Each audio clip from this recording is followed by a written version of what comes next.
Halo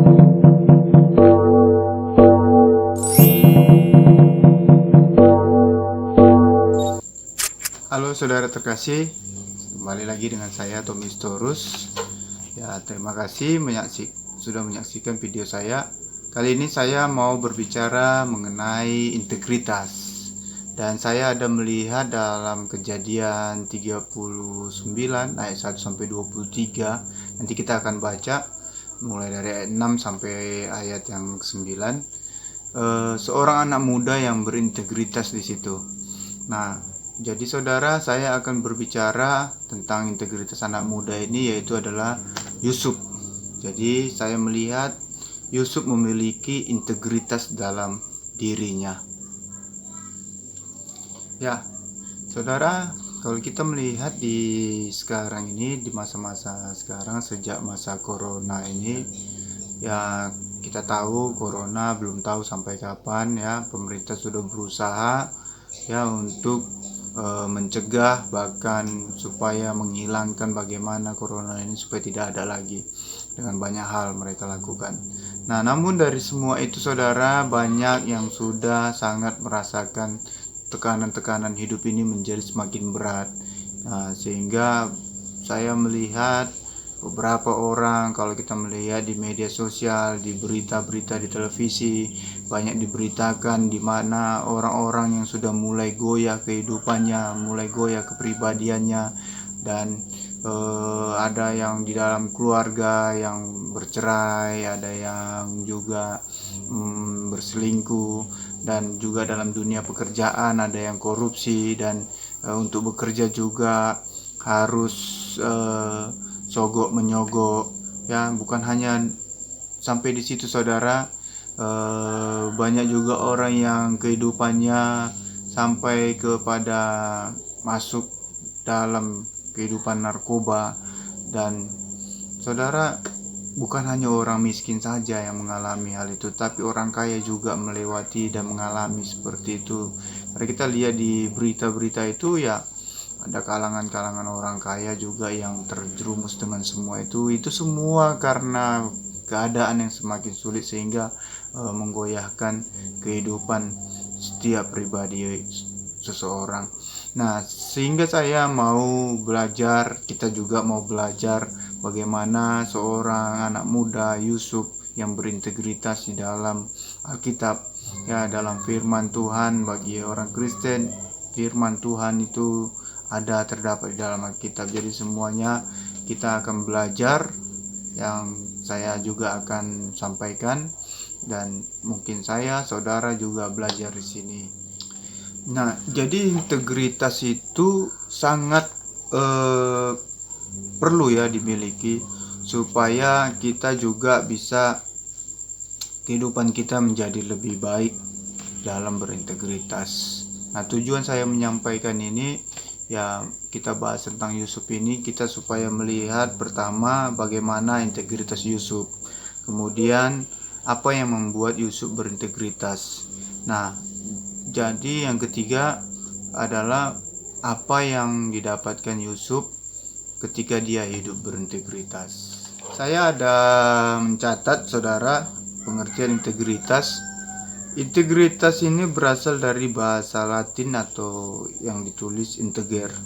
Ini bersifat utuh, ya, yang berpotensi menunjukkan kewibawaan dan kejujuran. Nah, misalnya kalau dia dalam kehidupannya memenuhi komitmen, kemudian menunjukkan kejujuran dan mengerjakan sesuatu dengan penuh konsisten. Orang yang berintegritas itu biasanya memiliki pribadi yang jujur, memiliki karakter yang kuat, dan tidak serakah yang mengarah ataupun menuju kepada keegoisan. Umumnya seorang yang berintegritas itu memiliki motivasi, sadar diri, solidaritas tinggi, empati, simpati, dan emosional yang stabil. Nah, itulah sementara untuk yang orang-orang yang dalam pengertian integritas. Oke, kita akan masuk dalam integritas Yusuf ya. Nah, sebelumnya kita akan bahas tentang Yusuf, bagaimana Yusuf hidupnya dalam integritas. Nah, Yusuf ini adalah saudara, dia anaknya Israel, ya, dan dia adalah cucu dari Ishak. Abraham adalah leluhur mereka, ya. Jadi Yusuf itu ketika dia sampai ke rumah Potifar, itu dibeli dari orang-orang Ismail, ya. Ketika dia berumur 17 tahun, saudara-saudaranya menjual dia ketika mereka menggembalakan domba ayahnya, ya. Di ayat dalam Kejadian 37 ayat 2 itu dituliskan dia berumur 17 tahun. Namun ketika dia di rumah Potifar, dia berumur 28 tahun sampai akhirnya dia dipenjara selama 2 tahun dan dia keluar di umur 30 tahun, keluar dari penjara, ya, karena ada satu hal ketika dia dibutuhkan di istana. Nah, itu dalam Kejadian 41 ayat 1 dan 46. Ya, jadi ketika dia dijual saudaranya, dia dikatakan mati, ya, dimakan binatang oleh saudaranya supaya ayahnya tidak melihat dia. Jadi waktu itu Ruben mencegah saudaranya untuk membunuh si Yusuf ini. Dia bilang supaya dimasukkan ke dalam sumur saja. Sumur itu sumur kering, dimasukkan ke dalam. Nah, kemudian tetap ada saudara yang lain juga mau membunuh. Nah, tapi Yehuda abangnya itu bilang jangan kita bunuh dia. Kita nggak ada untung kalau kita bunuh dia. Maka muncullah ide untuk menjual. Nah, jadi dia dijual sama orang Ismail pada saat itu, ya. Jadi perjalanannya dia menjadi budak, ya saudara. Jadi budak itu kalau kita lihat dia selama dari umur 17 ke sampai 28, berarti 11 tahun dia menjadi budak, sehingga akhirnya sampai dia menjadi orang kepercayaan nanti di rumah Potifar. Nah, tapi akhirnya dia dipenjara. Apa yang membuat dia dipenjara? Kita akan baca firman Tuhan dalam dalam Kejadian 39. Kita lihat mulai dari ayat 6. Ya, saya akan baca. Segala miliknya diserahkannya kepada kekuasaan Yusuf, dan dengan bantuan Yusuf ia tidak usah mengatur apa-apa pun selain dari makanannya sendiri. Adapun Yusuf itu manis sikapnya dan elok parasnya. Selang beberapa waktu istri tuannya memandang Yusuf dengan membirahi, lalu katanya, marilah tidur dengan aku. Tetapi Yusuf menolak dan berkata kepada istri tuannya itu, dengan bantuanku, tuanku tidak lagi mengatur apa-apa yang ada di rumah ini, dan ia telah menyerahkan segala miliknya kepada kekuasaanku. Bahkan di rumah ini tidak lebih besar kuasanya daripadaku, dan tiada yang tidak diserahkannya kepadaku selain daripada engkau. Sebab engkau istrinya, bagaimana mungkin aku melakukan kejahatan yang besar dan berbuat dosa terhadap Allah. Nah, saudara, ketika Yusuf dibeli sama Potifar, dia dibawa ke rumahnya. Jadi Yusuf ini diperhatikan sama Potifar, dan banyak hal-hal yang baik yang dilakukan Yusuf dan semua berhasil. Bahkan orang-orang melihat bahwasanya dia orang yang cukup spesial. Jadi Potifar mengangkat dia untuk berkuasa di rumahnya, ya, seperti kita baca tadi, kecuali dia tidak bisa berkuasa untuk istrinya si Potifar tadi, ya. Jadi semua itu dikerjakan oleh Yusuf, dipercayakan oleh Potifar kepada Yusuf, dan Potifar tidak lagi melakukan apa-apa di rumah itu. Bahkan dibilang lebih besar kuasanya Yusuf di rumah itu.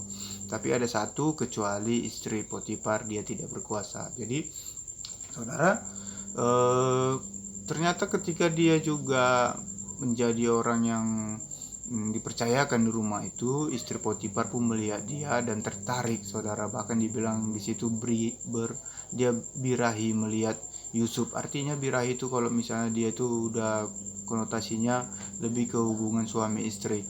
Nah, jadi ternyata Yusuf digoda sama si istrinya Potifar, ya kita bilang tante Potifar lah, saya nggak tahu namanya juga nggak dibuat ya. Jadi dia digoda sama tante Potifar dan dibujuk rayu ya, sehingga dia mau diajak tidur.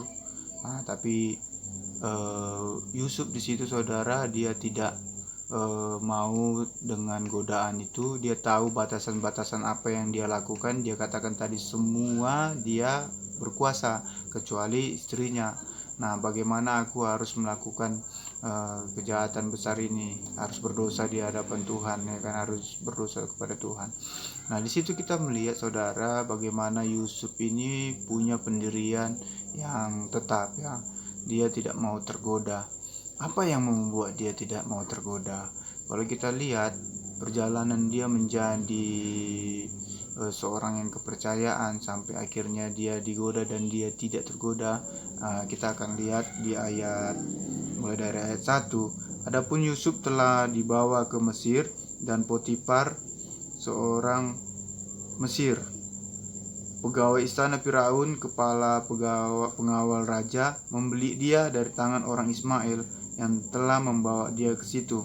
Tetapi Tuhan menyertai Yusuf sehingga ia menjadi orang yang selalu berhasil dalam pekerjaannya, maka tinggallah ia di rumah tuannya orang Mesir itu. Jadi saudara, yang membuat dia berhasil itu adalah karena Tuhan menyertai dia ya, sehingga ia menjadi seorang yang selalu berhasil dalam pekerjaannya, maka tinggallah ia di rumah Tuhan itu. Jadi dia orang yang berhasil karena disertai Tuhan. Dalam firman Tuhan, janji firman Tuhan, kalau kita melihat dalam kitab Yosua 1 ayat 8 ya, bagaimana orang yang berhasil itu, yaitu begini: janganlah engkau lupa memperkatakan kitab Taurat ini, tetapi renungkanlah itu siang dan malam, supaya engkau bertindak hati-hati sesuai dengan segala yang tertulis di dalamnya. Sebab dengan demikian perjalananmu akan berhasil dan engkau akan beruntung.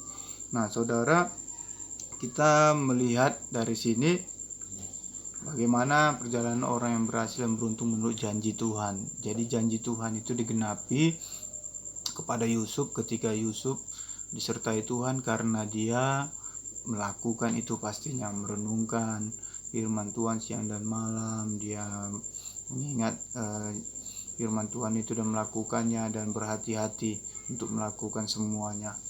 Nah, dalam Mazmur juga saudara dikatakan, berbahagialah orang yang tidak berjalan menurut nasihat orang fasik, yang tidak berdiri di jalan orang berdosa, dan yang tidak duduk dalam kumpulan pencemooh, tetapi yang kesukanya ialah Taurat Tuhan, dan yang merenungkan Taurat itu siang dan malam. Ia seperti pohon yang ditanam di tepi aliran air, dan menghasilkan buahnya pada musimnya, dan yang tidak layu daunnya, apa saja yang diperbuatnya berhasil. Nah, jadi itu firman Tuhan yang saya lihat itu ada di dalam Yusuf. Jadi dia hidup seperti yang Tuhan inginkan sehingga dia berhasil saudara. Jadi kita bisa melihat bagaimana kehidupan Yusuf bisa menjadi orang kepercayaan ya. Nah, di ayat 3 dikatakan dalam Kejadian 39 tadi, di ayat 3-nya, setelah dilihat oleh tuannya bahwa Yusuf disertai Tuhan dan bahwa Tuhan membuat berhasil segala sesuatu yang dikerjakannya, maka Yusuf mendapat kasih tuannya, dan ia boleh melayani dia. Kepada Yusuf diberikannya kuasa atas rumahnya, dan segala miliknya diserahkan kepada kekuasaan Yusuf. Nah, itulah yang membuat Yusuf bisa menjadi orang kepercayaan. Saya percaya saudara, Yusuf itu takut akan Tuhan. Dari mana? Dari firman Tuhan juga. Karena orang yang takut akan Tuhan itu pasti mempermuliakan Tuhan, dan takut akan Tuhan itu akan beroleh hikmat. Ya, kita lihat dalam Kejadian 41 ayat 38 sampai 39 dikatakan begini: lalu berkatalah Firaun kepada para pegawainya, mungkinkah kita mendapat orang seperti ini, seorang yang penuh dengan roh Allah, Kata Firaun kepada Yusuf, oleh karena Allah telah memberitahukan semuanya ini kepadamu, tidaklah ada orang yang demikian berakal budi dan bijaksana seperti engkau. Nah, jadi itu janji firman Tuhan, saudaraku. Ya, kalau kita lihat dalam Ayub, coba kita buka dalam Ayub 28 ayat 28, dikatakan, tetapi kepada manusia ia berfirman, sesungguhnya takut akan Tuhan itulah hikmat, dan menjauhi kejahatan itulah akal budi. Nah, jadi orang yang takut akan Tuhan itu ada dalam karakter Yusuf. Dia memiliki hikmat dan dia menjauhi kejahatan. Dan juga coba kita lihat lagi dalam kitab Mazmur. Permulaan hikmat adalah takut akan Tuhan. Semua orang yang melakukannya berakal budi yang baik. Puji-pujian padanya tetap untuk selamanya. Itu Mazmur 111 ayat 10. Ya, kalau kita kembali lagi tadi ketika Firaun berkata kepada dia, oleh karena Allah telah memberitahukan semuanya itu kepadamu, tidaklah ada orang yang demikian berakal budi dan bijaksana seperti engkau. Dia orang yang berakal budi dan bijaksana. Dari buahnya kita melihat bagaimana orang yang takut akan Tuhan. Sehingga firman Tuhan sudah jelaskan bagaimana orang yang takut akan Tuhan itu. Nah, Yusuf itu bijaksana dan tidak melakukan kejahatan. Jadi dia adalah orang yang takut akan Tuhan, saudara. Nah, kita lihat, saudara, ketika Yusuf digoda sama tante Potifar tadi, istrinya Potifar, itu bukan baru kali itu, saudara. Dia sudah berulang-ulang kali membujuk, merayu Yusuf. Kalau kita lanjut ya ayat berikutnya, dalam Kejadian 39 kita lanjut ayat 10. Walaupun dari hari ke hari perempuan itu membujuk Yusuf, Yusuf tidak mendengarkan bujukannya itu untuk tidur di sisinya dan bersetubuh dengan dia. Nah, jadi sebelumnya Yusuf itu sudah digoda, sudah dirayu, tapi dia tidak pernah mau mendengarkan godaannya. Ketika Yusuf bekerja di situ, ya kan, digoda, dirayu. Nah, tapi dia nggak mau dengar, dia tetap bekerja. Di ayat 11 kita lihat ya. Pada suatu hari masuklah Yusuf ke dalam rumah untuk melakukan pekerjaannya, sedang dari seisi rumah itu seorang pun tidak ada di rumah. Lalu perempuan itu memegang baju Yusuf sambil berkata, marilah tidur dengan aku. Tetapi Yusuf meninggalkan bajunya di tangan perempuan itu dan lari keluar. Artinya ada kesempatan pada saat itu semua orang gak ada, tapi Yusuf melakukan pekerjaan seperti biasa. Gak tahu ya apakah itu sudah diatur sama istri Potifar atau tidak, atau kebetulan saja.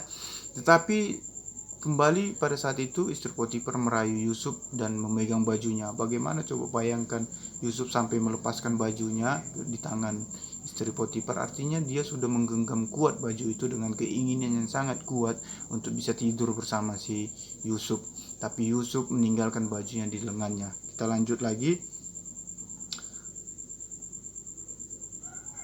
Lalu perempuan itu memegang baju Yusuf sambil berkata, marilah tidur dengan aku. Tetapi Yusuf meninggalkan bajunya di tangan perempuan itu dan lari keluar.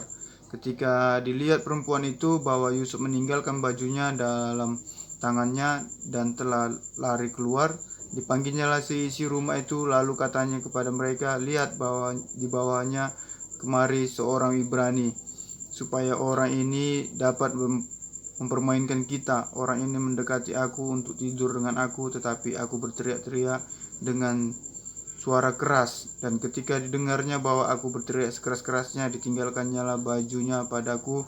Lalu ia lari keluar, juga ditaruhnya baju Yusuf itu di sisinya sampai tuan rumah pulang. Nah, jadi kan dia sudah mengatur semuanya, dia buat skenario sebagaimana dia mau. Jadi ketika mereka semua tidak ada di rumah dan Yusuf dia rayu, tapi ternyata Yusuf tidak mau, dia pegang, dia dapat pakaian Yusuf, dia berteriak, dia panggil semua orang-orang supaya datang ke rumah, dia buat laporan yang tidak baik, dan dia buat baju itu tetap dekat dia sampai tuan rumah datang. Nah, apa yang terjadi? Kita lihat, kita langsung lompat ke ayat 19. Baru saja didengar oleh tuannya perkataan yang diceritakan istrinya kepadanya. Begitulah aku diperlakukan oleh hambamu itu. Maka bangkitlah amarahnya Lalu Yusuf ditangkap oleh tuannya dan dimasukkan ke dalam penjara, tempat tahanan-tahanan raja dikurung. Demikianlah Yusuf dipenjarakan di sana. Saudara, kadang banyak orang yang tidak bersalah bisa dihukum, difitnah, dan akhirnya dipenjara. Ya, tapi kita lihat Yusuf tidak melakukan apapun karena pada saat itu dia memang betul-betul taat pada tuannya. Dia mengetahui dia juga masih berstatus adalah hamba.